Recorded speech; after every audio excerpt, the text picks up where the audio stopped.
What Pokemon would you guys like me to cover next? This is going to be my last Paradox Pokemon competitive guide, and there are a lot of cool Pokemon in this generation, so I would like to know what Pokemon would you guys like me to cover after this. Hey guys, John Jr. here, I'm bringing you guys another competitive analysis. Today, we are going to be talking about Iron Thorns. Iron Thorns is the past Paradox Pokemon, the past Paradox version of Tyranitar, and it's kind of underwhelming. It is a rock electric type, which is already not a fantastic typing. Defensively, it is horrendous.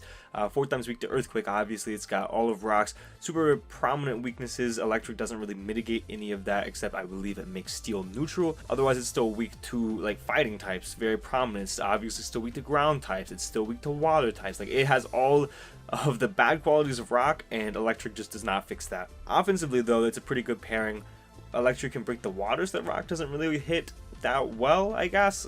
Other than that, it's nothing fantastic. As far as stats go, we're looking at basically a worse Tyranitar, especially because it does not have Sandstream to boost that special defense, but we have 100 HP, 134 attack, 110 defense, 70 special attack, 84 special defense, and 72 speed. So a little bit faster than Tyranitar, actually 1 point faster than Mega Tyranitar, but the other stats, very lackluster. So what does this Pokemon do as far as moves? To begin, we do have Dual Stab. Obviously, we have Wild Charge and Stone Edge. You also have Rock Slide and Thunder Punch if you do want to be 100% accurate and not have any type of recoil damage. We then get Dragon Dance, some form of setup, which is definitely not a bad option. 72 speed makes that very usable. You just kind of are going to be forced to Terra. That way you're able to actually get that Dragon Dance off.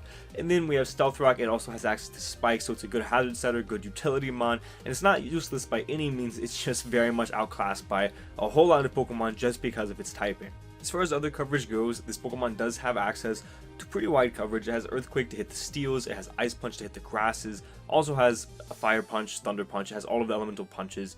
It has Taunt, so you cannot set up in his face, so it offers some utility other than just Stealth Rock and Spikes. And then we have Swords Dance as another setup option.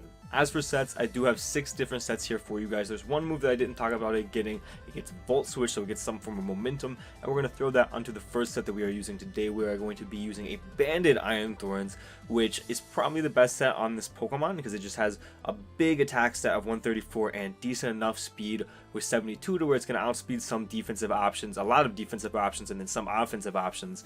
We just have Volt Switch, Stone Edge, Wild Charge, and Earthquake. Earthquake should allow you to hit all of those steel types that you want to hit. You could also replace that with like Fire Punch if there's something like a Bronzong there, but generally speaking, this is probably going to be the best Iron Thorn set. Next up, another very good option, sometimes an even better set than the other one in certain matchups. We're going to be Booster Energy with Dragon Dance. We are Dragon Dance, Earthquake, Stone Edge, and Wild Charge, and I am only Booster Energy on this set because we are Terra. I am Terra Ground on this set, that way we have Stab, Edgequake. You could also be Terra Flying, Terra Grass. There's a lot of good Terra options with this Pokemon.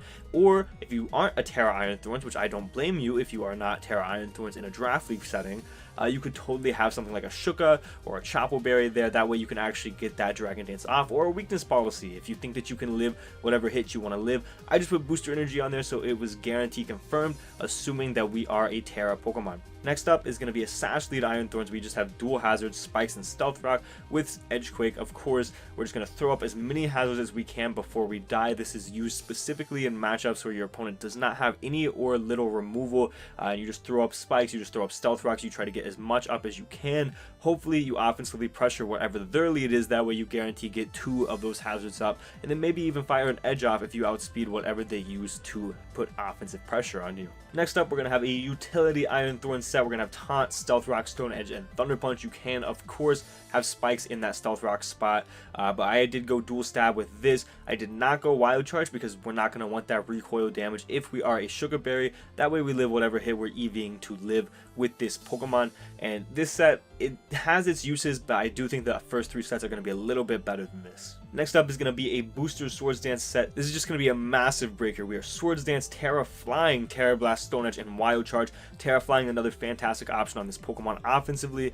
Defensively, you are immune to Earthquake, and then offensively, you do hit those grasses. So this coverage pretty much hits whatever you want to hit. You're going to throw off some big damage, and we are just Swords Dance, not Dragon Dance, to get off as much damage as possible. And then lastly, For my draft league people, we're going to be sub SD Select with dual stab. This is just if dual stab is really good in a matchup, you could get the sub up, you could outspeed any non-scarfers, you throw a swords dance up, and then you're OHKOing pretty much everything, because this thing's only respectable stat is going to be that offensive stat of 134 attack. So let me know what you guys think of Iron Thorns down below. It is a little underwhelming, and I'm sorry that this is the one that we're ending on, but it is. Be sure to answer the question of the day down below, which is what Pokemon would you like to see me cover next? I'm probably going to do the Beads of Ruin, I think are what they called, the Pokemon of Ruin, the legendary quartet. I'm probably going to do those next, but let me know what you want to see down below.